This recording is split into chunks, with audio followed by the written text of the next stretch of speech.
तो कैसे हैं आप लोग? आई होप कि बिल्कुल घर जैसे हैं। नियत आदत डाल लीजिए, जीवन में छोटी बड़ी समस्याएं तो आती ही रहती है।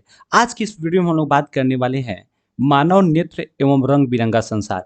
क्योंकि ये जो है मानव नेत्र एवं रंग बिरंगा संसार का ये तीसरा वीडियो होने वाला है।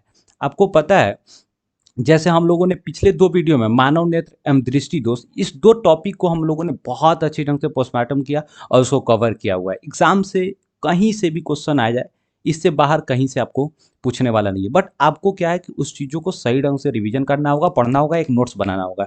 ठीक है ना? तो आज के इस वीडियो में हम लोग चर्चा करने वाले हैं प्रिज्म से प्रकाश का अपवर्तन, कांच के प्रिज्म से श्वेत प्रकाश का वर्ण विक्षेपण। यानी हम दो मुख्य बातों का हम लोग इस वीडियो में चर्चा करेंगे। एक जो होगा प्रकाश का अपवर्तन, दूसरा होगा प्रकाश का वर्ण विक्षेपण विक्षेपण। ठीक है ना? इन दोनों चीज़ों का बहुत अच्छे ढंग से हम लोग क्या करेंगे, पोस्टमार्टम करेंगे। इससे रिलेटेड जो भी ऑब्जेक्टिव एग्जाम में क्वेश्चन पूछे गए हुए हैं वो, प्लस जो भी एग्जाम में प्रोबेबल क्वेश्चंस हैं, इन सभी क्वेश्चंस को हम लोग मिल के मचाएंगे बवाल। तो चलिए बिना किसी समय गंवाए मिल के मचाते हैं बवाल विद बहुत सारा सवाल। देखिए, सबसे पहली बात हम लोग क्या करेंगे, सबसे पहले इस टॉपिक को समझेंगे कि आखिर ये टॉपिक में जो है ये क्वेश्चंस यहाँ पर जो पॉइंट है प्रकाश का अपवर्तन, ये होता क्या है। पहले भी हम लोगों ने बात कर चुके हुए, हम लोग बात कर चुके हैं यहाँ पर कि परावर्तन क्या होता है, लेकिन उसी से एक रिलेटेड मिलता जुलता शब्द आप यहाँ पर आज देख रहे हैं, यहाँ पर अपवर्तन। बेसिकली परावर्तन क्या होता है कि जब प्रकाश जो है किसी माध्यम से आता है और एक परावर्तक सतह पर टकरा जाता है और वहां से या फिर अपारदर्शी वस्तु से टकराता है और फिर उसी माध्यम में लौट जाता है अगर, तो हम इस क्रिया को कहेंगे प्रकाश का परावर्तन। यानी आया और उसी माध्यम में लौट गया किसी चीज से टकराकर। लेकिन जब प्रकाश किसी पारदर्शी माध्यम पर पड़ता है, पारदर्शी पदार्थ पे पड़ता है, तो वहां से क्या हो जाता है, वो पास कर जाता है। तो जब प्रकाश एक माध्यम से आया और वो दूसरा माध्यम में प्रवेश कर गया, तो इस स्थिति को हम कहते हैं प्रकाश का अपवर्तन। इस स्थिति में एक्चुअली होता है क्या है मेरे भाई मेरे दोस्त, जो भी प्रकाश आता है तो जिस माध्यम से आया तो वो बड़ी आराम से आता है, सीधा आता है।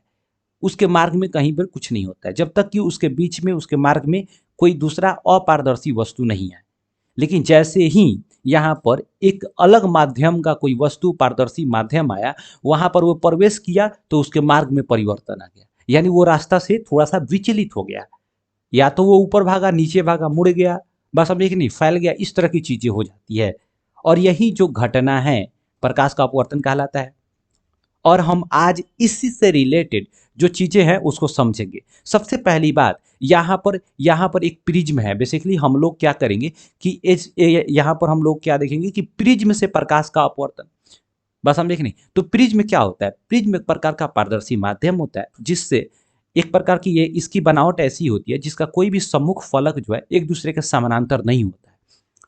प्रिज्म में मुख्य रूप से 5 सतह होती है। प्रिज्म में मुख्य रूप से 5 सतह होते हैं, जिसमें से 3 सतह आयताकार होता है, 2 सतह जो होता है त्रिभुजाकार होता है। बात समझे कि नहीं? तो हम जब 3D बनाते हैं कोई पिक्चर, 3D में क्या अंतर होता है यार? कोई कहता है 2D और 3D। 2D क्या होता है बेसिकली, जिसमें केवल हाइट और सॉरी, जो उसका लंबाई और चौड़ाई, ये दोनों चीज दिखाया जाए। जैसे मान लो कि यहाँ पर अगर हम तुम्हें एक, यहाँ पर एक चित्र दिखाएं, यहाँ पर हम फिगर बना दिए, तो ये 2D मैप है जिसमें लंबाई और चौड़ाई दिखाया गया। लेकिन अगर इसी को, अगर हम इसको घनाभ बना दें, ये आयत एक 2D हो गया, लेकिन अगर हम घनाभ बना दें तो देखो इसमें एक हाइट भी हमें दिखाई देने लग गया। तो इसे कहेंगे 3D मैप, यानी जिसका 3 डायमेंशन दिखाई दो, 3 डायमेंशनल इमेज, उसे कहते हैं 3D इमेज। 3 डायमेंशनल मीन्स क्या हो गया यहाँ पर, जिसका लंबाई, चौड़ाई और ऊंचाई, ऊंचाई का मतलब गहराई भी होता है, ठीक है ना। ये जब तीनों दर्शाया जाएगा या तीनों दिखाई देगा उसे कहते हैं 3D इमेज कहते हैं। लेकिन अगर ऊंचाई, गहराई इस तरह चीज नहीं दिखाई रही है, दिखाई दे रही है, तो वो 2D इमेज होता है। आई थिंक यहाँ तक क्लियर हो गया यार। ये बहुत ही सिंपल बात था जो सभी को पता होता है, ठीक है। बट आज अभी जो हम लोग बात करने वाले हैं मेरे भाई, वो हम लोग देखेंगे कि इस प्रिज्म से होकर प्रकाश का जो अपवर्तन होता है वो किस प्रकार होता है। तो आपको यहाँ पर समझ नहीं आएगा, मैं आपको बोर्ड पे समझा रहा हूँ, ठीक है ना। लेकिन कुछ बातें जो छोटी छोटी बातें उसको समझिए। जब भी प्रिज्म से प्रकाश का अपवर्तन होता है, चलिए कोई बात नहीं, हम बोर्ड पे ही समझेंगे इस चीज को, और बोर्ड पे समझेंगे तो इन सारी चीजों को, छोटी छोटी चीजों को हम लोग समझेंगे, जिससे ऑब्जेक्टिव यूं ही बन जाएगा आपका, ठीक है ना। तो पहले इसको हम लोग कंसेप्ट को समझ लेते हैं, ठीक है, उसके बाद हम ऑब्जेक्टिव देखेंगे। देखिए, अब हम समझेंगे यहाँ पर कि किस तरह जो है प्रिज्म से किसी प्रकाश का अपवर्तन होता है। हम अपवर्तन में क्या देखें कि प्रकाश एक माध्यम से दूसरे माध्यम में इन करता है। तो मान लीजिए ये प्रिज्म है, और प्रिज्म के दो पार्श्व पृष्ठ जहाँ पर मिलता है, फलक मिलता है, वहाँ पर कोण जो बनता है उसे हम लोग कहते हैं प्रिज्म का कोण। प्रिज्म का कोण, प्रिज्म का कोण, बस हम देखें नहीं, इसे प्रिज्म कोण कहते हैं। अब देखिए, मान लीजिए ये प्रिज्म हो गया, और यहाँ से एक क्या होती है, प्रकाश आ रही है। मान लीजिए यहाँ से एक प्रकाश आई, तो यहाँ से जो प्रकाश आई यहाँ पर पड़ी, और यहाँ से अंदर क्या हुआ, घुस गई। यहाँ पर थोड़ा सा आपको क्लियर नहीं हो रहा होगा कि ये मुड़ कहाँ रहा है। यहाँ पर मैं फिर से मैं आपको ये डिनोट कर रहा हूँ, समझिएगा थोड़ा सा। मान लीजिए प्रिज्म में, तो यहाँ पर हम लोग क्या कर रहे हैं, फ्रेश मिटा देंगे। यहाँ से मान लीजिए एक प्रकाश पड़ी, अब ज़्यादा क्लियर समझ आएगा, और यहाँ से अंदर घुसेगा दूसरे माध्यम में, तो ये सघन माध्यम में जा रहा है तो ये मुड़ जाएगा, अंदर की तरफ मुड़ेगा। और फिर ये विरल माध्यम में जाएगा तो यहाँ से बाहर निकल गया। अब देखिए, ये 3 गो रेखा यहाँ पर मिल गया। एक जो अंदर गया यानी आया, किसी वस्तु से आया, तो इसे आपतित किरण कहेंगे। आपतित किरण, किरण बोलेंगे। अब देखिए, जो अंदर घुसा उसे हम कहेंगे अपवर्तित किरण। अपवर्तित किरण।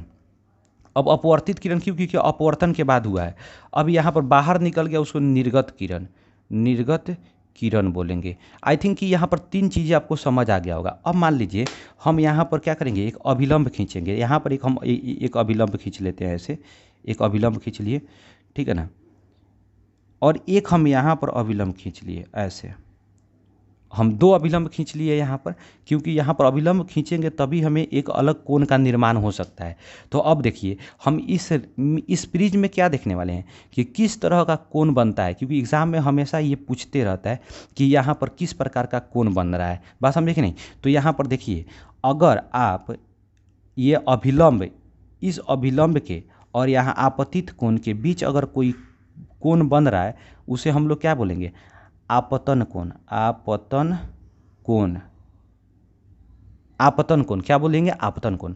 और देखिए, यहाँ पर भी एक अभिलंब है। पहले इस अभिलंब में देखिए, तो इस अभिलंब और इस आपतित किरण के बीच जो कोण बना, आपतन कोण। और फिर ये भी तो अभिलंब है, इस अभिलंब और अपवर्तित किरण, अभिलंब और अपवर्तित किरण, ये दोनों के बीच जो कोण बनेगा, ये कोण क्या होगा, हम इसे क्या कहेंगे, इसको आई से सूचित करते हैं, इसको आर से सूचित करते हैं। इसे कहेंगे हम अपवर्तन कोण। क्या बोलेंगे, अपवर्तन कोण। एक हो गया आपतन कोण, अपवर्तन कोण, बात समझे कि नहीं, वर्तन तन, ठीक है ना, तो अपवर्तन कोण हो गया। अब देखिए, अब यहाँ पर जो है कोण बना, ये हो गया आपको क्या, रेखा निर्गत किरण, और ये हो गया आपको अभिलंब। तो निर्गत किरण और अभिलंब के बीच जो कोण बनेगा उसे हम क्या कहेंगे, उसे बोलेंगे हम लोग निर्गत कोण। निर्गत कोण, उसे हम क्या बोलेंगे, निर्गत कोण। ये ठीक थोड़ा सा अच्छे से आप समझ जाइएगा, ठीक है ना। अगर यहाँ पर चीज़ों को समझ जा रहे हैं तो बहुत यहाँ पर आपका कॉन्सेप्ट क्लियर हो जाएगा। एग्जाम में पूछता है निर्गत किरण और यहाँ पर जो आपका अभिलंब है, इसके बीच कोण बनेगा, क्या कहेंगे, निर्गत कोण। आपतित किरण और यहाँ अभिलंब है, उस अभिलंब के बीच जो कोण बनेगा, आपतन कोण। यहाँ अभिलंब और अपवर्तित किरण के बीच जो कोण बनेगा, वहाँ अपवर्तन कोण। यहाँ पर क्लियर, एकदम बिल्कुल कॉन्सेप्ट क्लियर हो गया। कभी कभी एग्जाम में क्या पूछता है कि प्रिज्म से होकर प्रकाश का जो अपवर्तन होता है, तो अपवर्तित किरण का और प्रिज्म के किस प्रकार संबंध होता है। तो ये अपवर्तित किरण जो है यहाँ पर देखिए, ये जो अपवर्तित किरण है और ये आधार है, ये दोनों एक दूसरे के समानांतर हो जा रहा है। आई थिंक ये क्लियर हो रहा है आपका कॉन्सेप्ट, ठीक है ना। अब एक और क्वेश्चन पूछता है, विचलन कोण। विचलन कोण, ये विचलन कोण हमेशा पूछते रहता है, याद कीजिएगा। अब यहाँ पर देखिए, आपको हम समझा रहे हैं, यहाँ पर जो आपतित किरण है, इस आपतित किरण को अगर मान लीजिए अपवर्तन नहीं होता तो आगे बढ़ता कि नहीं बढ़ता, आपतित किरण आगे बढ़ जाता। यहाँ जो बाहर निकला, इस निर्गत कोण को और थोड़ा सा पीछे लेके जाइए। इस रेखा में मान लीजिए यहाँ पर मुड़ा, तो इस निर्गत कोण को और पीछे ले जा सकते हैं कि नहीं ले जा सकते हैं, ले जा सकते हैं। इस निर्गत कोण को सीधा ले जाएं तो, क्योंकि यहाँ तो अलग माध्यम में आया तब नहीं ये मुड़ गया, तो इसको हम अगर सीधा ले जाए तो ले आएंगे। और यहाँ पर एक कोण बना, सॉरी ये कोण नहीं, यहाँ पर जो कोण बनेगा, ये वाला कोण याद रखिएगा। तो यहाँ पर जो कोण बनेगा, ये कोण नहीं, क्योंकि कॉन्सेप्ट गलत हो जाता है यहाँ पर बच्चा सब। ये कोण जो बन रहा है हम इसको आगे की तरफ ले गए तो यहाँ पर जो कोण बना इसे हम लोग क्या बोलेंगे, निर्गत कोण, सॉरी विचलन कोण कहेंगे। यहाँ पर जो कोण बना उसे क्या बोलेंगे, विचलन कोण कहेंगे। कंसेप्ट क्लियर हो रहा होगा आपको। ये वाला कोण को विचलन, ये वाला कोण जो होगा इसको हम लोग विचलन कोण नहीं कहते। अब देखिए एक और कॉन्सेप्ट पूछता है कि आपतन कोण, आपतन यहाँ पर शायद दिखाई नहीं दे रहा होगा आपको, यहाँ पर हम समझा दे रहे हैं। आपतन कोण, आपतन कोण किसके बराबर होता है, तो यह देखिए आपतन कोण यानी जो आया हुआ कोण है वो निकला हुआ कोण के यानी निर्गत कोण के बराबर होगा, निर्गत कोण के बराबर होता है। यहाँ तक आई थिंक कि आपको क्लियर यहाँ पर समझ आ गया। निर्गत कोण दिखाई नहीं दिया, निर्गत कोण, निर्गत कोण इस कोण के बराबर होगा। कौन सा कोण, ये वाला कोण। बात समझ आ रहा है। क्वेश्चन हमेशा पूछते रहता है, याद अगर रखिएगा चीज़ों को ना तो बहुत मजा आएगा। अब चलिए फिर से हम लोग ऑब्जेक्टिव की तरफ बढ़ते हैं, कंसेप्ट क्लियर हो जाएगा। इसी के आधार पर हमेशा क्वेश्चन पूछते रहता है, ठीक है ना। देखिए तो आपको तो ये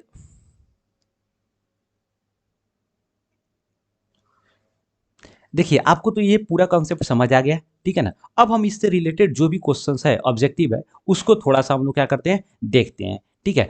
अब यहाँ पर देखिए ये प्रकाश का वर्ण विक्षेपण है, ठीक है ना। तो वर्ण विक्षेपण का हम लोग चर्चा अभी नहीं करेंगे, जब हमारा टॉपिक आएगा तो फिर से मुड़ के हम इस पे आएंगे और इस पर चर्चा करेंगे। इतना अच्छा कॉन्सेप्ट आपको देंगे जो आप कभी तक अभी तक जो है कभी भी इस तरह का कॉन्सेप्ट आपको कहीं मिला नहीं होगा और आपका डाउट यूं ही क्लियर हो जाएगा और चुटकी में आप जो भी ऑब्जेक्टिव आएगा उसको आप बिल्कुल बवाल मचा सकते हैं, ठीक है ना। तो सबसे पहले हम लोग अपवर्तन से रिलेटेड जो क्वेश्चंस है उसको समझते हैं। कह रहा है क्या, किस रंग का विचलन न्यूनतम होता है। जब हम प्रकाश का वर्ण विक्षेपण पढ़ेंगे ना तो उसमें ये क्वेश्चंस को देखेंगे। हालांकि कह रहा है विचलन जो है न्यूनतम होता है, यानी कौन सा जो ऐसा रंग है प्रकाश का जो कम मुड़ता है। जो कम मुड़ता है वो लाल होता है, लाल सबसे ऊपर होता है तो कम मुड़ता है। इसका हम पूरा डिटेल नहीं करेंगे, जब इसका कंसेप्ट समझेंगे तब मजा आएगा, ठीक है ना।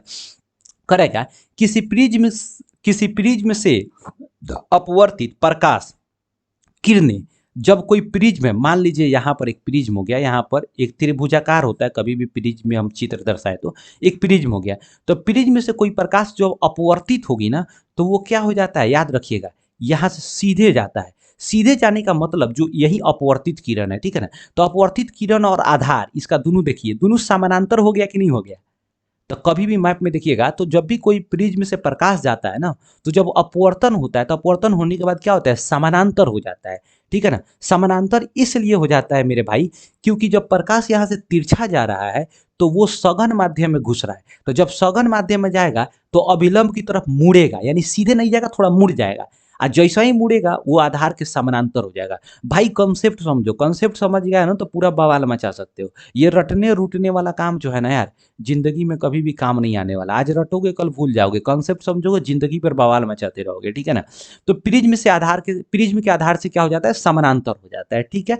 नेक्स्ट क्वेश्चन कह क्या है कि किसी प्रिज्म में दो पार्श्व पृष्ठों के बीच जो कोण बनता है, जब भी कोई प्रिज्म होता है यार और उसके दो पृष्ठों के बीच जो उसका कोण बनता है उसे प्रिज्म का कोण कहते हैं। बात समझे कि नहीं, वो हम आपको कंसेप्ट में समझाए हैं, आपको पता ही होगा। तो क्या होगा, प्रिज्म का कोण थीटा से हमको इस किसी से भी चीज से डिनोट किया जा सकता है, कोई बड़ी बात नहीं है, ठीक है ना। कह रहा है क्या कि किसी प्रिज्म में आपतित किरण निर्गत किरण, आपतित किरण बिल्कुल निर्गत किरण के बीच कोण को क्या कहते हैं। यार देखो बड़ी आसान क्वेश्चन है। यहाँ पर ये कहा जा रहा है कि कोई प्रिज्म है, बात समझे कि नहीं, वो आपतित किरण है, बात समझे कि नहीं, और एक निर्गत किरण है, बात समझे। उसके बीच जो कोण बन रहा है वो क्या कोण कहते हैं, उस कोण को हम लोग क्या कहते हैं। बड़ा आसान बात है लेकिन चीज़ों को समझना बहुत कठिन है यहाँ पर, क्योंकि कॉम्प्लिकेटेड हो जाता है। लेकिन अभी हम तुमको समझाएंगे तो यार इतना आसानी से तुम लोग समझ जाओगे, क्योंकि हम पिछले कॉन्सेप्ट में समझाए भी हुए थे। उसमें अगर हम समझाए थे विचलन कोण क्या होता है तो आपको याद होगा, उस चीज़ को याद कीजिएगा तो आपको बहुत ही आसान लगेगा। लेकिन यहाँ पर क्वेश्चन ऐसा पूछा है ताकि बच्चा सबको कंफ्यूज कर दिया जाए, ठीक है ना। तो अगर कॉन्सेप्ट समझ रहे रहिएगा तो बिल्कुल आप बवाल मचा सकते हैं। तो क्या होगा यहाँ पर, विचलन कोण होगा, क्योंकि विचलन कोण को अगर पीछे की तरफ बढ़ाया जाए, आपतन सॉरी विचलन मतलब कि जो निर्गत कोण होता है, यहाँ विचलन कोण कह रहे हैं, निर्गत किरण जो होता है ना उसको पीछे की तरफ बढ़ाया जाए और आपतित किरण को आगे की तरफ बढ़ाया जाए और उसके बीच जो कट मिलता है हमें उसे कहते हैं हम लोग क्या, उसे कहते हैं हम लोग विचलन कोण, ठीक है ना। जैसे समझिए, मान लीजिए यहाँ पर एक प्रकाश आया और यहाँ से अपवर्तित होके निकल गया, ठीक है। तो हम ये क्या है भाई साहब, याद रखिए ये क्या है, निर्गत किरण। ये निर्गत किरण को हम लोग थोड़ा सा आगे बढ़ा देते हैं। ये आपतित किरण है, आपतित किरण को हम लोग थोड़ा सा यहाँ पर लाते हैं, ठीक है ना। और ये जो कोण बना इसी को तो देखिए ये आपतित किरण हो गया, इसको आगे तक बढ़ाए तो आगे की तरफ हम इसलिए बढ़ा रहे हैं काल्पनिक रूप से क्योंकि यहाँ तो अपवर्तन ना हो गया मेरे भाई। और यहाँ पर क्या हो गया, यहाँ पर निकला तो ये निर्गत किरण हो गया। और इसको हम आगे की तरफ बढ़ा दें, आज दोनों के बीच जो कोण बना इसी को कहेंगे हम लोग क्या, विचलन कोण। समझ आ गया कि नहीं आया? नहीं आया तो हम क्या करें, पीछे जाके फिर से वीडियो देखिए, ठीक है ना। कर है क्या कि कॉन्सेप्ट देखो, वही तो दिक्कत है यार, रटना मतलब बच्चे सब रटते रटते जिंदगी भर क्या होता है, रट्टू बन जाता है। और थोड़ा सा बिहार बोर्ड में कुछ ज़्यादा ही दिक्कत है ये। कंसेप्ट रख देते हैं द्वार पे और यहाँ पर हम लोग आ जाते हैं पढ़ने। क्या है क्वेश्चन, क्या कर रहा है यार कि किसी प्रिज्म से होकर गुजरने वाली प्रकाश के लिए आपतन कोण आई है, अपवर्तन कोण आर है, तो निर्गत कोण का मान क्या होगा। देखो कह रहा है कि आपतन कोण आई है और अपवर्तन कोण आर है, तो निर्गत कोण का मान क्या होगा। तो हमेशा याद रखना ये जो अपवर्तन कोण है ना, ये लड़का सबको क्या डाइवर्ट करने के लिए दिया हुआ है। आपतन कोण और निर्गत कोण ये दोनों बराबर होता है। तो जो आपतन कोण होगा वो क्या होगा, आई के, यानी निर्गत कोण का जो मान होगा आई के क्या होगा, आई के बराबर होगा। सॉरी सॉरी, यहाँ पर क्या दिया है यार, यहाँ पे आई के बराबर, हाँ ये यहाँ पर आई के बराबर होगा, कोण आई के बराबर होगा, यहाँ पर डी नंबर आंसर होगा। आपतन कोण जो होगा वो निर्गत कोण के बराबर होगा, यानी आया ऊ कोण और निकला ऊ कोण, ठीक है ना, ये दोनों क्या होगा, बराबर होगा। सिंपल बात है। अगला क्वेश्चन क्या कह रहा है, इसको याद रखना हमने, आपतन कोण और निर्गत कोण आपको कंसेप्ट में समझाए थे हम। आपतन कोण क्या होता है, निर्गत कोण क्या होता है, क्योंकि बहुत अच्छे ढंग से समझे होइएगा तो मजा आ जाएगा आपको।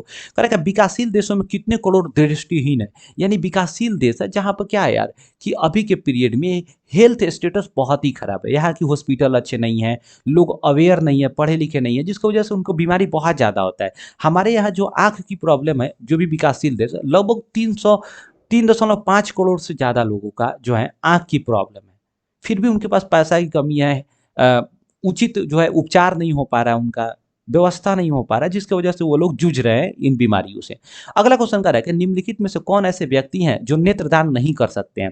कौन ऐसे व्यक्ति हैं जो नेत्रदान नहीं कर सकते हैं, मतलब जिनके पास भाई साहब एड्स से पीड़ित, एड्स का मतलब यहाँ पर आप समझिए एक प्रकार का संक्रामक रोग है। तो जिसको भी संक्रामक रोग होगा, मतलब छूने से फैलने वाला रोग होगा, ठीक है ना, वो कभी भी आंख दान नहीं कर सकता है। लेकिन याद रखिए यहाँ पर अस्थमा किसी को हो गया, दमा, या फिर डायबिटीज हो गया है, या फिर उसका ऑपरेशन हुआ है आंख का, मोतियाबिंद का हो, चाहे फिर लेंस लगाया हो, तो वह आराम से कर सकता है। आंख सुधरा हुआ है तो आराम से वो दान कर सकता है, लेकिन संक्रामक रोग वाले व्यक्ति नहीं कर सकते, बहुत डेंजर होते हैं भाई, इससे बच के रहना चाहिए।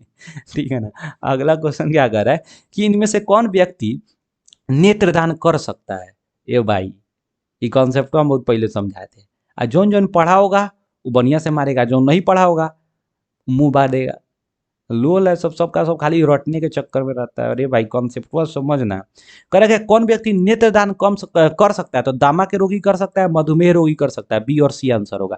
अगला क्वेश्चन क्या करे है कि मृत्यु के पश्चात कितने घंटे के अंदर नेत्र निकाल लेना चाहिए। जब भी कोई आदमी मर जाता है तो उसके 4 से 6 घंटे के अंदर में उसका आंख निकालना चाहिए, नहीं तो आंख भी डेड हो जाता है, वो आंख काम करना बंद कर देगा। तो 4 से 6 घंटे के अंदर में उसका आंख निकालिए, और आंख जो बैंक है, आई बैंक है, बात समझे कि नहीं, वहां पर जमा कर दीजिए, उसको सुरक्षित एक उचित वातावरण में रख दिया जाता है ढक करके।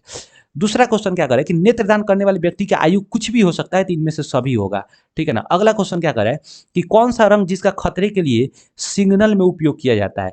अब आया बात हम लोग थोड़ा सा प्रकाश का, यहाँ पर अब देखेंगे प्रकाश का वर्ण विक्षेपन। देखो यार हम बार बार कहते हैं कि कॉन्सेप्ट समझ जाओगे ना तो पूरा का पूरा तुम्हें याद करने की कोई जरूरत नहीं है। तुम 5 मिनट समय दो, हम तुम्हें ऐसा कॉन्सेप्ट देंगे, जैसे कहा जाता है ना यार कि अगर 100 चाबी है तो 100 चाबी, मतलब 100 ताला है तो 100 ताला को खोलने के लिए 100 चाबी की जरूरत पड़ती है यार, 100 चाबी की जरूरत नहीं पड़ेगी। कब, जब एक मास्टर चाबी बना ले। कॉन्सेप्ट मास्टर चाबी है मेरे भाई, ठीक है ना। जब तुम्हें कॉन्सेप्ट पता हो जाएगा ना तो एक एक चाबी लगाने की जरूरत नहीं पड़ेगी, बवाल मचा सकते हो, ठीक है ना। तो हम आज इस टॉपिक से रिलेटेड जो भी कॉन्सेप्ट है उसको अभी 2 मिनट के अंदर में क्लियर करेंगे। थोड़ा सा अभी हम लोग ब्लैक, यहाँ पर हम लोग एक मैप यहाँ पर हम लोगों ने सेट आउट किया हुआ है भाई, उसको अब हम लोग देखेंगे और समझेंगे कि वर्ण विक्षेपण क्या होता है। देखो, परावर्तन का मतलब क्या देखे थे कि प्रकाश आया, फिर एक परावर्तक सतह से टकरा गया, फिर उसी माध्यम में लौट गया, परावर्तन हो गया। अपवर्तन का मतलब प्रकाश एक माध्यम से आया, दूसरा माध्यम में किसी पर पारदर्शी माध्यम के पारदर्शी पदार्थ के माध्यम से दूसरा माध्यम में घुस गया, उसे हम अपवर्तन कहेंगे। यानी अपवर्तन में वो अपने मार्ग से विचलित हो जाता है। लेकिन बात अब यहाँ आता है कि प्रकाश का वर्ण विक्षेपण, प्रकाश का विक्षेपण। देखो, विक्षेपण का अर्थ होता है अपने अवयवी भागों में बंट जाना। मतलब जो भी अवयवी का मतलब, अवयवी का मतलब क्या होता है कि कोई वस्तु अगर बना हुआ है किसी दो या दो से अधिक वस्तुओं से मिला करके, तो उसे अवयव, जैसे मान लो शरबत, तो शरबत का अवयवी पदार्थ क्या हो जाएगा? चीनी हो जाएगा, पानी हो जाएगा, नींबू हो जाएगा, यही तो होगा यार। तो उसी तरह जो श्वेत प्रकाश होता है ना, वो श्वेत प्रकाश 7 रंगों का मिश्रण होता है। श्वेत प्रकाश सूर्य का प्रकाश भी होता है, या फिर आपको एलईडी बल्ब जो व्हाइट वाला होता है उसको भी श्वेत प्रकाश के रूप में हम लोग देख सकते हैं। तो श्वेत प्रकाश जो होता है मेरे भाई, वो होता है, आपको ध्यान रखना है, 7 रंगों का मिश्रण। तो जब हम उसको प्रिज्म से होकर गुजारते हैं, यहां पर देखिए खूब गौर से, यहां पर देखिए, हम आपको बोले थे कि प्रकाश एक कण का रूप है। ये प्रकाश के कण का रूप समझिए, यानी प्रकाश जो कण है, इसका सिद्धांत न्यूटन महोदय ने दिया था। प्रकाश एक तरंग है, इसका सिद्धांत हाइजन महोदय ने दिया था। बात समझे कि नहीं? तो न्यूटन महोदय ने 1600, यानी न्यूटन जो है, आपको पता ही है, फिजिक्स पढ़ रहे हैं तो कोई बड़ा बात नहीं है।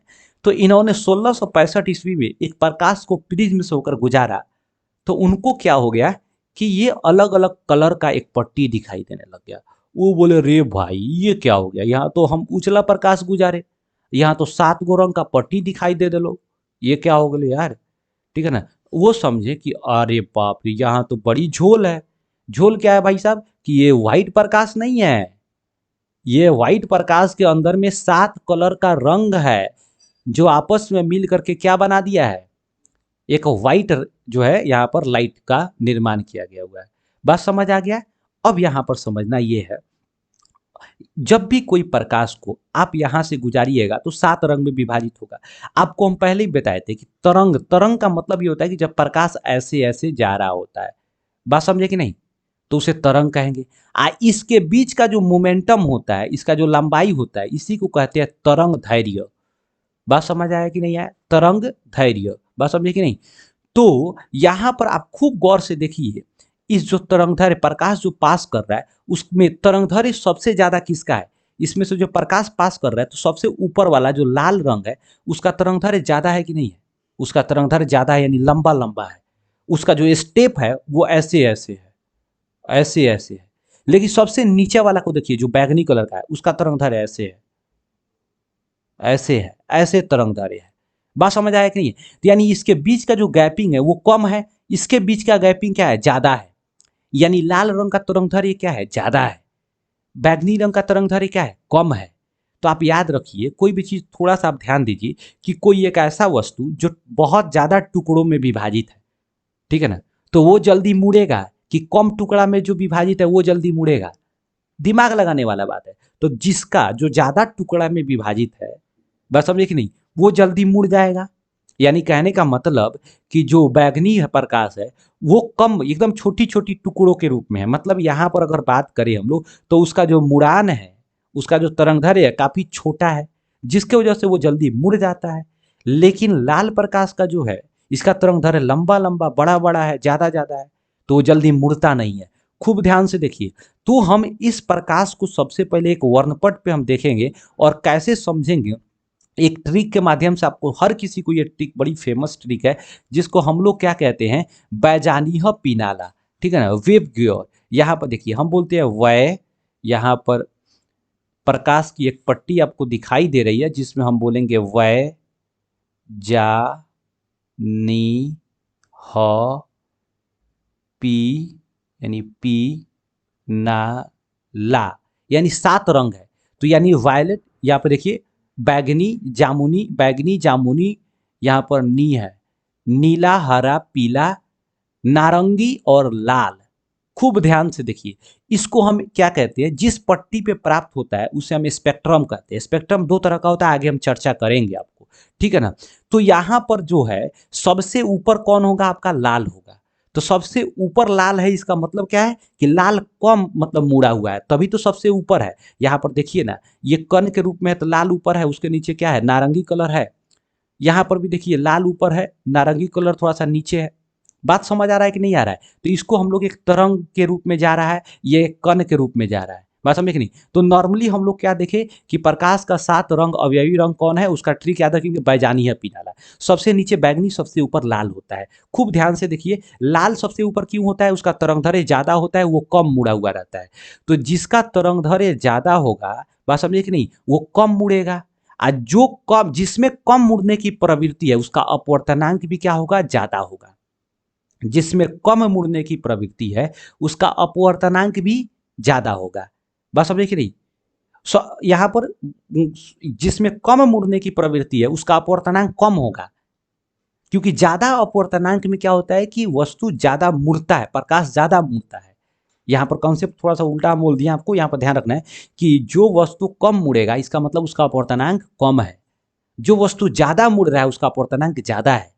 बात समझ कि हम बोले थे कि नहीं, सघन माध्यम से विरल माध्यम में जाइएगा तो विरल माध्यम क्या होता है, वो फड़का माध्यम रहता है, वो बड़ी फ्री माध्यम रहता है, तो वहाँ प्रकाश फैल जाता है। बात समझ, वहाँ मुड़ाई कम, मतलब वहाँ मुड़ान कम होता है। तो इस ट्रिक से आप याद रखेंगे। दूसरा बात ये कभी कभी पूछ देता है, तरंग धैर्य कितना होता है, किस प्रकाश का तरंगदैर्घ्य ज्यादा होता है और किसका कम होता है। तो अभी जस्ट देख बताया आपको कि लाल का तरंगदैर्घ्य ज्यादा होता है, बैगनी का तरंगदैर्घ्य कम होता है। तो तरंगदैर्घ्य ज्यादा होता है, कम होता है, तो अब इसके माध्यम से आप क्या निकाल सकते हैं, आप याद रखिएगा। आप एक, आपको निकाला जाता है तरंगदैर्घ्य के बाद, आप देखिएगा आवृत्ति, आवृत्ति निकाला जाता है, आवृत्ति। बस समझे कि नहीं। तो आवृत्ति में क्या होता है कि आवृत्ति का मतलब ये होता है कि एक मोमेंटम, एक राउंड पूरा करने में, यानी मान लीजिए प्रकाश ऐसे ऐसे ऐसे ऐसे करके जा रहा है, तो यहां से यहां, बस समझे कि नहीं, यहां से यहां जो दूरी तय करने में जो उसका टाइम लग रहा है, बात समझे कि नहीं, उसको हम क्या कहेंगे, तरंग धैर्य कहेंगे, सॉरी आवृत्ति कहेंगे। आवृत्ति यानी यहां से यहां में, ये दोनों में के बीच की दूरी 1 सेकेंड के अंदर जितना बार तय करेगा, वो उसका आवृत्ति होगा। आवृत्ति का मतलब अपने एक निश्चित दूरी को बार बार क्या करना, उसको दूरी को तय करना, आना जाना। बात समझे कि नहीं। तो 1 सेकेंड के अंदर में जितना बार आएगा जाएगा, उसका आवृत्ति होगा। बात समझे कि नहीं। तो एक बात बताइए कि जिस प्रकाश का तरंगदैर्घ्य लंबा होगा, उसका आवृत्ति कम होगा, क्योंकि उसको लंबा दूरी तय करना है, आना जाना है। और जिसका तरंगदैर्घ्य छोटा है, तरंगदैर्घ्य कम है, वो तो उसका दूरी कम हो गया ना, तो उसको 1 सेकेंड में ज्यादा बार आएगा जाएगा। बात समझे कि नहीं। और जिसका तरंगदैर्घ्य ज्यादा है, वो क्या होगा, कम बार आएगा जाएगा 1 सेकेंड में। तो लाल प्रकाश का तरंगदैर्घ्य ज्यादा है, तो उसका आवृत्ति क्या होगा, कम होगा। वहीं अगर हम बात करेंगे कि बैगनी प्रकाश का जो तरंगदैर्घ्य है वो कम है, जब तरंगदैर्घ्य कम है तो उसको कम दूरी तय करना है, तो 1 सेकेंड में ज्यादा बार आएगा जाएगा कि नहीं जाएगा। देखो ये कंसेप्ट वाला बात है, और ये बिल्कुल जब तुम याद कर लोगे तो तुम्हें कोई भी चीज रटने की जरूरत नहीं है। नहीं तो रटते रहो, लाल प्रकाश का तरंगदैर्घ्य ज्यादा होता है लेकिन आवृत्ति कम होता है, तरंगदैर्घ्य ज्यादा होता है आवृत्ति, रे भाई तरंगदैर्घ्य ज्यादा होता है वही से तो आवृत्ति कम होता है, लेकिन जब ये कॉन्सेप्ट समझेगा तब न तो बोल गड़बड़िया जाता है लड़का। तो ठीक है, तो आई थिंक यहां तक तो क्लियर हो गया आपको कि प्रकाश का वर्ण विक्षेपण, यानी प्रकाश को किसी प्रिज्म के माध्यम से गुजारा जाता है तो वो अपने 7 अवयवी रंगों में विभक्त हो जाता है। इसी क्रिया को कहते हैं डिस्पर्सन ऑफ लाइट, प्रकाश का वर्ण विक्षेपण। बस समझे कि नहीं। और वो एक पट्टी प्राप्त होता है, ठीक है ना, इसी के वजह से हम उस पट्टी को स्पेक्ट्रम कहते हैं। अब क्वेश्चन कभी कभी घुमा के पूछ देता है, लड़का सबसे चक्रिया जाता है कि प्रकाश के, जब श्वेत प्रकाश को प्रिज्म से गुजारते हैं तो एक स्पेक्ट्रम प्राप्त होने के क्या कारण है। तो क्या कारण होगा, सब प्रकाश के वर्ण, प्रकाश में जितने वर्ण के जो प्रकाश है, जितने रंग के प्रकाश है, सबका क्या है, आपका तरंगदैर्घ्य अलग अलग है। जब सबका तरंगदैर्घ्य अलग अलग है तो उसके मुड़ने की प्रवृत्ति भी अलग अलग होगा। जिसका तरंगदैर्घ्य छोटा होगा, कम होगा, वो ज्यादा मुड़ेगा। बात समझे कि नहीं। तो जिसका तरंगदैर्घ्य जितना कम होगा वो ज्यादा मुड़ेगा, जिसका तरंगदैर्घ्य जितना ज्यादा होगा वो कम मुड़ेगा। तो इस प्रकार सबका तरंगदैर्घ्य अलग अलग होता है, सबका आवृत्ति अलग अलग होता है। बात समझे कि नहीं, सबका अपवर्तनांक अलग अलग होता है, तो वो कभी भी उसके मुड़ने की प्रवृत्ति है अलग अलग होगा। इसीलिए वो अलग अलग रूपों में, अलग अलग कोण पे, अलग अलग कोण पे क्या होते हैं, वो मुड़ते हैं। तो अलग अलग कोण पे जब मुड़ेंगे तो एक क्या होगा, एक सीरियल रूप में क्या होगा, हमें एक पट्टी प्राप्त हो जाएगा, एक क्या हो जाएगा, एक ग्रुप प्राप्त हो जाएगा कलर का। उसे हम बैंड कहते हैं, बात समझे कि नहीं, द बैंड ऑफ कलर, उसे पट्टी कह सकते हैं हम लोग, ठीक है ना, जिसे हम लोग कहते हैं स्पेक्ट्रम। बड़ी आसान बात है, ठीक है ना, चीज़ों को समझने वाली चीज़ है। यहाँ पर नहीं समझिएगा तो फिर वहीं रटते रटते रह जाइएगा। तो अब क्वेश्चन देखिए, क्वेश्चन कह रहा है क्या, कि कौन सा रंग, यहाँ पर क्वेश्चन क्या कर रहा है, कौन सा रंग है जिसका खतरे में सिग्नल में उपयोग होता है। अब देखिए, अब हम कह रहे हैं ये कि जिस प्रकाश का जो तरंगदैर्घ्य होता है वो ज़्यादा होता है, तो जिस प्रकाश का तरंगदैर्घ्य ज़्यादा होगा उसका मुड़ेगा कम। मुड़ेगा कम का मतलब वो विचलित नहीं होगा अपने मार्ग से। जब मार्ग से विचलित नहीं होगा तो उसको काफ़ी दूर से आप देख सकते हैं। बात समझे कि नहीं, उसका क्या होगा, विक्षेपण ज़्यादा नहीं होगा, उसका विस्तार ज़्यादा नहीं होगा। बात समझे कि नहीं, वो ठोस रहता है, तो उसको बड़ी दूर से आप देख, अगर कुहासा भी है, बात समझे कि नहीं, धुआं हुआ भी है, तो बड़ी दूर से देख लेंगे। आपको खतरा का सिग्नल दिखाना है तो लाले से ना दिखाइएगा, कि लोग दूरे से, जो कलर जो दूर से दिख जाए उसी से ना दिखाइएगा। तो जिस कलर का, जिस रंग का तरंगदैर्घ्य ज़्यादा होता है वो दूर से दिख जाता है, क्या कि वो ठोस होता है, उसका डिस्पर्सन कम होता है, उसका विक्षेपण कम होता है। बात समझे कि नहीं, तो दूर से दिख जाता है। तो हम उसी कलर को ना खतरा में दिखाएंगे, ना तो खतरा में बैगनी कलर के दिखा दीजिए, दूर से दिखबे नहीं करेगा, लगे से जाकर लोग देखेगा, पता चला बम में भड़क गया, मर गया बेचारा। तो खतरा का सिग्नल दूर से ना दिखाइएगा कि लोग समझ गए अरे भाई वो जो खतरा है दूर से जाओ, है। तो बात समझ आइए रहा होगा आपको ये वाला कॉन्सेप्ट। तो यहाँ पर क्या हो जाएगा, लाल रंग से, खतरा का रंग लाल रंग, ठीक है ना, क्योंकि दूर से दिख जाता है। दूसरा, जैसे आप रेलवे रेलवे फाटक पे जाइएगा, देखिए लाल रंग का, पीला रंग का, ये दो रंग का बड़ी चटकदार रंग होता है, ठीक है ना, ये बड़ा चमकता है कृत्रिम प्रकाश में, नॉर्मल। तो यहाँ पर आई थिंक समझ आ रहा होगा आपको। अब अगला क्वेश्चन कर रहा है कि स्पेक्ट्रम प्राप्त करने के लिए किसका उपयोग किया जाता है। ये राजा अभी जस्ट बताए हैं कि स्पेक्ट्रम का मतलब प्रकाश का वर्ण विक्षेपण करना है, तो उसके लिए हमें प्रिज्म चाहिए, तभी तो स्पेक्ट्रम यानी रंगों का एक पट्टी प्राप्त होगा। तो कांच की सिल्ली बिल्कुल नहीं, अवतल दर्पण ना, प्रिज्म आंसर क्या हो जाएगा, प्रिज्म। अगला क्वेश्चन क्या करेंगे, प्रिज्म से होकर यहाँ पर हमें क्या हो रहा है ना, कि बार बार कभी कभी क्या होता है कि मेरा वाईफाई का कनेक्शन है कट जा रहा है, बार बार देखना पड़ रहा है कि वाईफाई के कनेक्शन कटा है ही नहीं। क्वेश्चन क्या कर रहा है यार, कि प्रिज्म से होकर गुजरने वाली श्वेत प्रकाश को एक पर्दे पर लिया जाए तो रंगों का बैंड क्या कहते हैं। ये भाई क्वेश्चनवा घुमा घुमा के पूछता है, लड़का से चक्रिया जाता है, कह रहा है रंगों का बैंड, रंगों का पट्टी, रंगों का समूह, तो स्पेक्ट्रम, याद रखिएगा। दूसरा क्वेश्चन कर रहा है, अब यहाँ पर थोड़ी सी बातों को समझना है, करेगा ललन टॉप बातें। ललन टॉप बात का मतलब यहाँ पर जो भी इससे पिछले जो टॉपिक है यहाँ स्पेक्ट्रम से रिलेटेड, उससे रिलेटेड जो भी इंपॉर्टेंट बात है उसको हम लोग देखेंगे, जो आपके लिए बहुत फायदेमंद होगा। बस समझे कि नहीं, एक तरह का कैप्सूल का काम करेगा। क्वेश्चन क्या कर रहा है कि स्पेक्ट्रम कितने प्रकार का होता है। ए भाई, स्पेक्ट्रम दो प्रकार का होता है। एक को कहते हैं शुद्ध स्पेक्ट्रम, जिसमें कलर साफ साफ दिखाई देगा। एक को कहते हैं अशुद्ध स्पेक्ट्रम, जिसमें कलरवा जो है ना साफ साफ दिखाई भी नहीं करता है ससुर वगैरह। उसमें क्या हो जाता है कि कलर एक दूसरे पर चढ़ जाता है, समझ नहीं आता है कौन सा कलर अलग है, कौन सा कलर कैसा है। तो अशुद्ध में समझ नहीं आता। दूसरा क्या है, क्या किस प्रकार के स्पेक्ट्रम में रंग फ्रेश दिखता है, तो शुद्ध में, ठीक है ना। प्रिज्म के कितने सतह होते हैं, तो 5 सतह होते हैं। प्रिज्म का आधार किस प्रकार का होता है, तो प्रिज्म जो होता है वो हम उसी समय समझाए थे कि प्रिज्म का जो आधार होता है वो आयताकार होता है। ये आधार है तो आधार क्या है, आयताकार है। तो यहाँ पर क्या हो जाएगा, आयताकार।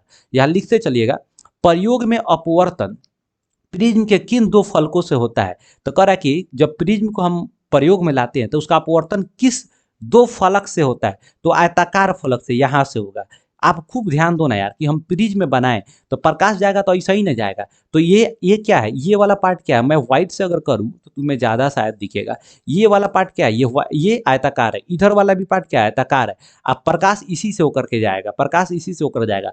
तो किस दो सतह से प्रकाश का अपवर्तन हो रहा है, अपवर्तन, तो प्रिज्म के दो आयताकार सतह से, आयताकार सतह से। आई थिंक कि ये चीजें समझ आई गई। अब क्वेश्चन हम अगला देखते हैं, करा क्या, सूर्य के श्वेत प्रकाश 7 रंगों का मिश्रण है, प्रिज्म द्वारा इन रंगों के विभाजन को क्या कहते हैं। तो विभाजन की जब भी बात करेगा तो याद रखिएगा विक्षेपण। बात समझ आया। मार्ग भटकने की बात आएगा तो याद रखिएगा अपवर्तन। बात समझ रही। किसी चीज को दिखने का बात आएगा तो याद रखिएगा परावर्तन, ठीक है ना। हम सारी चीजें दिखाएंगे, बात समझ रही, जो आपको समझ आएगा। तो यानी जब भी विभाजित होने की बात आए, रंग विभाजित हो गया, बात समझ रही, तो यानी विक्षेपण अलग अलग भागों में फैल गया पूरा, तो उसको हम कहते हैं, उसको हम लोग कहते हैं प्रकीर्णन, उसे कहते हैं प्रकीर्णन। वो आगे पढ़ाएंगे आपको। करा कि इंद्रधनुष किस प्रकार का स्पेक्ट्रम है, तो इंद्रधनुष में भी क्या होता है, 7 रंगों का एक क्या होता है, एक पट्टी प्राप्त होता है।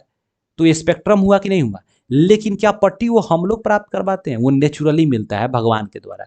मतलब वो बारिश होता है, बूंदे होती है, तब उसके बाद वो क्या होता है, वहां पर स्पेक्ट्रम बनता है जिसे हम इंद्रधनुष कहते हैं। तो एक प्रकार का प्राकृतिक स्पेक्ट्रम है वो। बात समझ आ गया।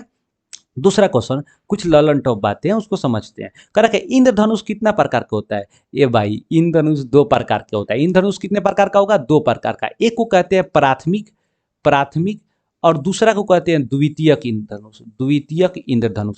प्राथमिक इंद्रधनुष जो होता है भाई साहब, ये बहुत ही चकचकवा होता है, बहुत ही अच्छा दिखता है, बात समझे कि नहीं, ये बहुत ही मनोरम होता है, देखने में मजा आता है। जबकि द्वितीयक होता है तो डुप्लीकेट डुप्लीकेट न रहेगा, डुप्लीकेट हमेशा उल्टा रहता है, ठीक है ना। तो प्राथमिक जो आपका इंद्रधनुष होता है वो एकदम बिल्कुल चमकदार होता है, ये ज़्यादा देर तक के लिए होता है। जबकि द्वितीयक जो होता है डुप्लीकेट, डुप्लीकेट कभी भी बहुत कम समय में डूब जाता है, खत्म हो जाता है, और ये उल्टा होता है। यानी अगर हम इंद्रधनुष देखेंगे तो सबसे ऊपर का रंग जो होगा, मतलब सबसे ऊपर का रंग जो होगा, ऊपर लाल रंग होगा, और नीचे जो होगा, नीचे वो आपको बैगनी होगा। बैगनी किस में, ओरिजिनल यानी प्राथमिक वाला में, प्राथमिक वाला में। लेकिन द्वितीयक में उल्टा होता है, बैगनी ऊपर हो जाता है, लाल नीचे हो जाता है। तो क्वेश्चन हुआ पूछता है क्या, कि स्पेक्ट्रम के बनने में, बात समझे कि नहीं, सॉरी स्पेक्ट्रम कहते हैं यहाँ पर इंद्रधनुष, इंद्रधनुष के बनने में जो है वो किस तरह की प्रकाशिक क्रियाएं होती हैं। तो क्वेश्चन लिखा होगा आपको यहाँ पर, इंद्रधनुष बनने में कितने प्रकार के प्रकाशिक क्रियाएं होती है। देखिए इंद्रधनुष बनने में 3 प्रकार की प्रकाशिक क्रिया। सबसे पहला अपवर्तन, सबसे पहला क्या हो गया, अपवर्तन, बात समझे कि नहीं, अपवर्तन। दूसरा जो होता है, आप खूब ध्यान से रखिएगा, यहाँ पर अपवर्तन के बाद विक्षेपण, वर्ण विक्षेपण, तभी तो अलग अलग, अलग अलग वर्णों में विभाजित हो गया। ये 2 गो काम हो गया, बात समझे कि नहीं, तब होता है आंतरिक परावर्तन, आंतरिक परावर्तन, परावर्तन, आंतरिक परावर्तन। तो प्रकाश का अपवर्तन, प्रकाश का वर्ण विक्षेपण और प्रकाश का आंतरिक परावर्तन, ये 3 गो क्रियाएं होती हैं तो हमें इंद्रधनुष दिखाई देता है। क्वेश्चन कभी कभी पूछता है कि द्वितीयक इंद्रधनुष में अपवर्तन की क्रिया कितने बार होती है, तो द्वितीयक यानी दूसरी बार बना है तो अपवर्तन 2 बार होगा। पूर्ण आंतरिक परावर्तन कितने बार होगा, तो 2 बार होगा। सिंपल बात है यार, वो सोचने वाला बात है, ठीक है ना। इंद्रधनुष हमेशा सूर्य के किस दिशा में होता है, याद रखिएगा इंद्रधनुष हमेशा सूर्य के विपरीत दिशा में होगा, तबे ना इधर से प्रकाश जाएगा तो उसको जो बूंदा होता है हमारे वायुमंडल में लटका हुआ बारिश के बाद, तो उसको एक एज ए प्रिज्म में क्या होगा, उसको छेद के बाहर निकलेगा, तभी ना स्पेक्ट्रम बनेगा, इंद्रधनुष बनेगा। तो विपरीत दिशा में होगा, सेम दिशा में नहीं होना चाहिए। या दोपहर के समय कभी भी प्रकाश इंद्रधनुष नहीं बनेगा। प्रकाश दोपहर के समय में क्या होता है, ये 12 बजे के करीब में सूर्य जो होता है हमारे माथे पर होता है, 12 बजे के समय सूर्य सबसे सीधा होता है, तो उस समय प्रकाश का यानी अपवर्तन कैसे होगा, वर्ण विक्षेपण कैसे होगा। चीजों को समझने वाली बात है, समझ जाइएगा, सारा चीज समझ आ जाएगा, ठीक है ना। दूसरा करा कि प्राकृतिक स्पेक्ट्रम का उदाहरण क्या होगा, इंद्रधनुष, याद रखिए सब कुछ एकदम बवाल हो जाएगा। आई थिंक कि यहाँ पर किस इंद्रधनुष में प्रकाश का रंग उल्टा होता है, यहाँ पर एक क्वेश्चन, तो द्वितीय इंद्रधनुष में। सारी क्वेश्चन क्लियर हो गया आपको, ये था आपको इंपॉर्टेंट कुछ बातें। दूसरा क्वेश्चन क्या है, लाल तथा हरे वर्ण के प्रकाश के मिलने पर किस वर्ण का प्रकाश उत्पन्न होता है। अब देखिए हम प्रकाश का पहले खेल समझाते हैं आपको, ठीक है ना। इसको पहले आप क्लियर समझिए। जो रंग होता है ना, रंग, प्रकाश के रंग का खेल, यानी रंग का जो प्रकार होता है, वो रंग 3 प्रकार के होता है। एक को कहते हैं प्राथमिक रंग। देखो जब भी हम कहते हैं प्राथमिक, इसका मतलब होता है कि वो नेचुरल है, उसको हम लोग नहीं बनाए हैं, बस समझे नहीं। तो जब भी हम कहेंगे प्राथमिक तो उसे हम कहेंगे प्राकृतिक है, बस समझे कि नहीं, उसका निर्माण हम लोगों ने नहीं किया। लेकिन जब उसके बाद उस प्राथमिक के मिला करके बने तो उसे हम कहते हैं द्वितीयक या मानव निर्मित, ठीक है ना। तो अब क्वेश्चन कह रहा है क्या, कि प्राथमिक रंग, दूसरा है द्वितीयक रंग, द्वितीयक रंग, रंग इसी को हम लोग कहते हैं कृत्रिम, कृत्रिम रंग, ठीक है ना। इसको कहेंगे हम लोग प्राकृतिक रंग, प्राकृतिक रंग, प्राकृतिक रंग। बात समझ आ गया कि नहीं है। तो प्राथमिक। तीसरा जो रंग होता है मेरे भाई, पूरक रंग, पूरक रंग होता है, पूरक रंग। हम इन तीनों चीजों को समझेंगे। एक हम मैप के सॉरी, एक यहाँ पर हम ट्रेंगल बनाएंगे। ये ट्रेंगलवे में हम सारी चीज को एकदम बवाल तरीका से समझ जाएंगे, ठीक है ना। आखिर क्या होता है, हम कहे प्राथमिक रंग जो होता है, वो प्राथमिक रंग किस तरह का होता है, प्राकृतिक होता है, उसको हम लोग नहीं बना सकते हैं। इसको हम लोग ऐसे कह सकते हैं, इसको आर बी और जी, क्या बोलेंगे, आर बी जी। तो आर बी जी में हम क्या देखें, ये प्राथमिक रंग है। कितने प्राथमिक रंग हो गए, टोटल प्राथमिक रंग भाई साहब 3 तरह का हो गया। एक को बोलेंगे आर, दूसरा को बोलेंगे बी, तीसरा को बोलेंगे जी। तीनों याद रखिएगा, R B G. Red, R for red, B for blue, blue, और G for green, G for green. तो ये हो गया प्राथमिक कलर, ये प्राकृतिक कलर है। इसको, इसका निर्माण जो होता है वो प्राकृतिक रूप से। तीसरा जो, दूसरा जो होता है द्वितीयक रंग, द्वितीयक रंग याद रखिए। तो द्वितीयक रंग जो है ना भाई साहब, उसको आप याद रखिएगा। द्वितीयक रंग को हम क्या बोलते हैं, कृत्रिम रंग कहते हैं। तो द्वितीयक रंग में आप याद रखिएगा, आप 3 गो फैक्ट याद रखिए। एक तो आरबीजी, दूसरा एम सी वाई, दूसरा, तीसरा जो होता है एम सी वाई। इसको कहते हैं मेजेंटा कलर, मेजेंटा कलर। इसको सियान कलर बोलते हैं, ये वाला को। और इसको हम येलो कलर कहते हैं, येलो कलर। अब खूब ध्यान से देखिए, यानी द्वितीय कलर हम किसे कहेंगे, तो वैसा कलर जो दो प्राथमिक रंगों के मिलने से बना हो। तो प्राथमिक रंग यानी यहाँ पर ग्रीन है, ग्रीन और रेड मिलाएंगे तो क्या बन जाएगा, येलो बन जाएगा। ग्रीन और रेड मिलाएंगे तो क्या बनेगा, येलो बन जाएगा। रेड और ब्लू मिलाएंगे तो क्या बन जाएगा, हमें मेजेंटा कलर। ये थोड़ा सा पर पिंक टाइप का लगभग लगभग होता है। सियान का मतलब मोर पंख कलर, बात समझिए, मोर पंख के कलर का होता है। अगर ग्रीन और ब्लू मिलाएंगे तो क्या बन जाएगा, सियान कलर हो जाएगा। ग्रीन और ब्लू मिलाएंगे तो सियान कलर हो जाएगा। अब बात आया क्या, पूरक कोण। पूरक कोण यानी वैसा दो रंग जिसको मिलाने पर श्वेत रंग प्राप्त होता है, उसे हम कहेंगे पूरक रंग। जो भी सामने सामने का रंग होगा, याद रखिएगा, येलो इसका रंग होगा, बस समझ आया, और इसका रंग होगा। खूब ध्यान दीजिए, यानी अगर आप रेड मिला दिए, इसका मैं कलर बदल दूंगा तो आपको ज्यादा समझ आएगा। मान लीजिए कि अगर आप रेड और सियान मिला दिए, रेड और सियान मिला दिए तो व्हाइट बन जाएगा। आप याद रखिए, ग्रीन और मान लीजिए कि आप मेजेंटा मिला दिए, तो ग्रीन मेजेंटा मिला दिए तब भी व्हाइट बन गया। अगर मान लीजिए आप येलो कलर मिला दिए और ब्लू कलर मिला दिए, तब भी आपको व्हाइट बन गया। बहुत आराम से समझना है। प्राथमिक रंग दूगो, आरबीजी, रेड ब्लू ग्रीन। दूसरा जो होता है द्वितीयक रंग, जो दो प्राथमिक रंग के मिलने से बनता है, दूसरा को एम सी वाई। तो M C Y, M C Y में क्या क्या होगा, मेजेंटा कलर, सियान कलर और येलो कलर। तीसरा कलर क्या कहते हैं, पूरक कोण। पूरक कोण जब दो रंगों को मिलाने से श्वेत रंग प्राप्त होता है, उसे पूरक कोण कहेंगे। जिससे हम लोग व्हाइट कोण कहते हैं। तो मतलब पूरक रंग, कौन कौन बार बार कर रहे हैं, रंग हो गया, वो पूरक रंग कहते हैं। ठीक है ना, यहाँ पर समझ आ गया, यहाँ पर क्लियर हो गया। अब क्वेश्चन इसी से पूछन गए कि लाल तथा हरे वर्ण के प्रकाश के मिलने पर किस वर्ण बनता है। तो लाल पूछ रहा है और हरा पूछ रहा है, यानी रेड और ग्रीन। तो याद रखिए, यहाँ पर रेड और ग्रीन है कि नहीं। अभी हम यहाँ पर रुक जाओ, मिला दूं, इसको मैं क्लियर कर दूं, उसके बाद आपको समझाऊंगा तो ज़्यादा क्लियर होगा। मिटा दूं, चलो। अब देखिए, अब समझिए थोड़ा सा। कह रहा क्या है, रेड कलर और ग्रीन कलर, ये दोगो मिलाएंगे तो क्या बनेगा, येलो कलर बनेगा। सिंपल बात है। तो लाल और ग्रीन मिलाएंगे तो क्या बन जाएगा, येलो बन जाएगा। यहाँ पर से आप त्रिभुज में देखिए, त्रिभुज में सारा चीज आपको तब पीला कलर बन जाएगा। क्या बन जाएगा, पीला कलर। अगला क्वेश्चन कर रहा है क्या, रंगों के कितने भागों में बांटा गया है? तो 3 भाग में, प्राथमिक, द्वितीयक और पूरक कोण। प्राथमिक रंग कौन कौन रहता है, आर बी जी। पूरक रंग कौन कौन सा है, तो पूरक रंग पूछ रहा है। तो पूरक रंग यानी जब दो रंगों को मिलाने से एक व्हाइट रंग प्राप्त होगा तो पूरक कोण कहेंगे। तो पूरक कोण में कौन कौन सा होगा, थोड़ा सा पीछे आइएगा तो आपको दिखेगा। पूरक कोण में कौन हो जाएगा, ब्लू हो जाएगा और येलो हो जाएगा। ठीक है ना, एक तो हो जाएगा आपको ब्लू और येलो, एक हो जाएगा आपको पूरक कोण में ब्लू और येलो। ये दो गो रंग का पूरक का मतलब दो दो रंग का एक मतलब जोड़ा होता है, उसे पूरक कौन कहेंगे? Blue yellow. फिर थोड़ा सा पीछे आइएगा तो आप क्या देखिएगा, आपको ग्रीन और मेजेंटा देखिएगा। तो यहाँ पर क्या हो जाएगा, GM, ग्रीन और मेजेंटा। और तीसरा जो होता है वो रेड होता है और सियान होता है, रेड और सियान होता है। उसको मिलाएंगे तो क्या बन जाएगा आपका व्हाइट कलर। द्वितीयक रंग कौन कौन सा है, तो MCY, MCY, RBG, RBG त्रिभुज बन गया, MCY। बस अब लिखना याद रखिएगा, सब याद हो जाएगा। अगला कह कि लाल तथा नीले वर्ण के प्रकाश मिलने पर क्या बनता है। अब लाल बनेगा, नीला ब्लू बनेगा, तो क्या बनेगा, मेजेंटा कलर बनेगा। क्या बनेगा, मेजेंटा कलर। हम बोले थे ना कि RBG, तो लाल और ब्लू, MCY, मेजेंटा कलर। ठीक है ना।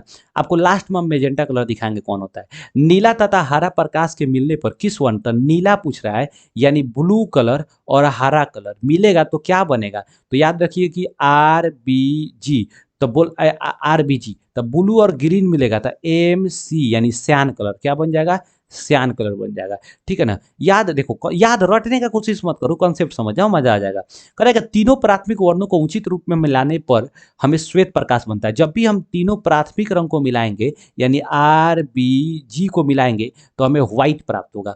इनमें से एक प्राथमिक वर्ण को हटाने पर वर्ण कौन सा, अब इसमें से कोई एक हटाइएगा तो क्या बनेगा, द्वितीयक रंग बनेगा। द्वितीयक बोले थे ना कि दो प्राथमिक रंग को मिलाएंगे तो द्वितीयक बनेगा, तो मेजेंटा, सियान और पीला, यही तो बनेगा ना, MCY। अगला क्वेश्चन कर रहा है, प्रकाश का प्राथमिक वर्ण कौन सा है। तो प्रकाश का प्राथमिक वर्ण कौन सा है, लाल है, नीला है, हरा है। अगला क्वेश्चन है, डी नंबर आंसर हो जाएगा। लाल गुलाब को हरे प्रकाश में देखा जाए तो कैसा होगा। कभी भी किसी भी लाल प्रकाश को आप याद रखिएगा, आप हरे यानी लाल रंग के चीज को, वस्तु को हरे प्रकाश में देखेंगे तो वो काला दिखाई देगा, क्योंकि वहां पर लाल रंग जो होता है हरे रंग के प्रकाश को सोख लेता है, जिसकी वजह से वो क्या हो जाता है, काला दिखाई देने लग जाता है। इसीलिए कभी भी आप पार्टी फंक्शन में जाइए तो वहां पर ये मत देखिएगा, अगर हरा कलर का बत्ती बढ़ रहा है तो लाल गुलाब मत जाइएगा देने, समझेगा नहीं, मार के भगा देगा वहां पर, या देगी, जो भी होगा। ठीक है ना, उसको समझ आएगा कि ये काला गुलाब कहाँ से ले आके हमको शोक मना रहा है का। बस समझे कि नहीं, इसलिए ध्यान दीजिएगा भाई साहब। कह क्या, पेड़ की पत्तियां हरे वर्ण की दिखती है क्योंकि यह परिवर्तित करती है। तो पेड़ की पत्ती जो जो वस्तु जिस कलर का दिखेगा, इसका मतलब वो उस रंग का, वह मतलब उस रंग के प्रकाश को परावर्तित कर रहा है। अगर कोई वस्तु हरा दिख रहा है, इसका मतलब वो हरे रंग को क्या कर रहा है, वो परावर्तित कर रहा है। लेकिन अगर कोई वस्तु व्हाइट कलर को दिख रहा है, व्हाइट कलर, तो इसका मतलब वो सारे रंग को परावर्तित कर दे रहा है, तो व्हाइट दिख रहा है। बस समझे कि नहीं। लेकिन उसी व्हाइट को अगर लाल प्रकाश में देखिएगा तो लाल दिखेगा, क्योंकि वो लाल प्रकाश के रंग को क्या कर रहा है, रंग के प्रकाश को क्या कर रहा है, वो परावर्तित कर रहा है। चीजों को समझिए, मजा आ जाएगा आपको। ठीक है ना। तो क्वेश्चन क्या कर रहा है कि कोई भी वस्तु किस कलर का देखा, वो दो बात पर निर्भर करता है कि वो किस रंग के, बस समझे कि नहीं, वो किस रंग के प्रकाश को परावर्तित करता है। अगर हरा रंग को परावर्तित करेगा तो हरा दिखेगा, लाल को परावर्तित करेगा लाल दिखेगा, काला को परावर्तित करेगा तो काला दिखेगा। गलत हो जाएगा। काला में कोई भी वस्तु जब काला दिखाई देगा, इसका मतलब वो प्रकाश को परावर्तित नहीं कर रहा है, वो सारे प्रकाश को सोख ले रहा है। व्हाइट क्या कर रहा है, पूरे को परावर्तित कर रहा है। काला क्या कर रहा है, पूरा को सोख ले रहा है। इसीलिए देखिएगा, काला जो वस्त्र होता है वो बड़ा गर्मी करता है, इसलिए कहता है कि गर्मी के दिन में कभी भी काला कपड़ा मत पहनो। जैसे भैंस सब होता है, भैंस काला होती है। ठीक है ना। देखिएगा हमेशा एकदम पूरा कादो कीचड़ उचड़ में हमेशा पानी में बैठा रहती है। काहे, काहे कि उसको बहुत गर्मी लगता है, धूप में बांध देता है लोग, और ठीक है ना, वो पूरा प्रकाशवा को सोखते रहता है, मेमियाते रहता है हमेशा। काला आदमी को देखिए, हमेशा उसका टेम्परेचर बढ़े रहेगा। वो कैसे तनी बचे के रहिएगा। गर्मी के दिन में तनी आएगा बाहर और से केनहू से थकल हरायन आएगा, उसमें से कुछ एकदम टेम्परेचर बढ़ाने वाला बात बोलिएगा, लतिया देगा वही बेरा। क्या कि वो बेचारा ऐसा ही करिया है, बाहर का पूरा एकदम गर्मी पूरा सोखले आयल है। बस समझे कि नहीं, तो ये चीज़ समझने वाला बात है। गोर लोग को तनी कम गुस्सा आता है ना। अब अगला बात क्या कर रहा है कि नीला वर्ण के प्रकाश से हरे वर्ण की वस्तु को प्रदीप्त करने पर यह वस्तु कैसा दिखेगा। कह रहा है क्या कि मान लीजिए नीला वर्ण की एक प्रकाश है, बस समझे कि नहीं, और हरा वर्ण की वस्तु को प्रदीप्त किया गया, तो वो किस प्रकार का दिखेगा। नीला दिख रहा है और हरा दिख रहा है, तो याद रखिए एक तरफ से नीला है और एक तरफ से हरा है, तो दो गो प्रकाश यानी एक तरफ से ब्लू मिल गया, एक तरफ से ग्रीन मिल गया, तो क्या बन जाएगा, सियान कलर बन जाएगा। क्या बन जाएगा, यानी जो यहाँ पर प्रकाश बनेगा लगभग आप यहाँ याद रखिए कि RBG MC Y, बस समझे कि नहीं। तो यहाँ पर जो वस्तु बनेगा, सॉरी वहाँ पर जो रंग नया बनेगा वो क्या होगा, नीले वर्ण की प्रकाश से हरे वर्ण की वस्तु को प्रदीप्त की करने पर ये वस्तु कैसा दिखेगा, तो आरबीजी में एमसीवाई करेंगे तो श्यान कलर, तो श्यान कलर लगभग लगभग नीला कलर के बराबर होता है, तो कैसा दिखेगा भाई साहब, आपको नीला दिखेगा। बात समझ आया कि नहीं आया, ठीक है। क्वेश्चन क्या कर रहा है कि एक प्रिज्म सूर्य के श्वेत प्रकाश को 7 रंगों में विभक्त करता है, अगर दूसरा प्रिज्म उल्टा लटका दे, इन 7 रंगों को गुजरने दिया जाए तो कैसा रंग दिखेगा। ए भाई बात हो गया, कहने का मतलब ये है कि एक प्रिज्म से हम सीधा रखें तो 7 गो रंग में विभाजित हो गया, आ एगो प्रिज्मुआ को हम उल्टा लटका दे ऐसे, आ ए मैं सातु को गुजारे तो सीधे एगो बना देगा, श्वेत रंग बना देगा। मतलब एगो क्या कर रहा था, एगो क्या कर रहा है भाई मेरे, कि यहाँ पर 7 रंग में बांटा, आ ओकरे उल्टा कर देंगे तो उस 7 रंग को मिला के एगो बना देगा, श्वेत बना देगा। आंसर क्या हो जाएगा आपका,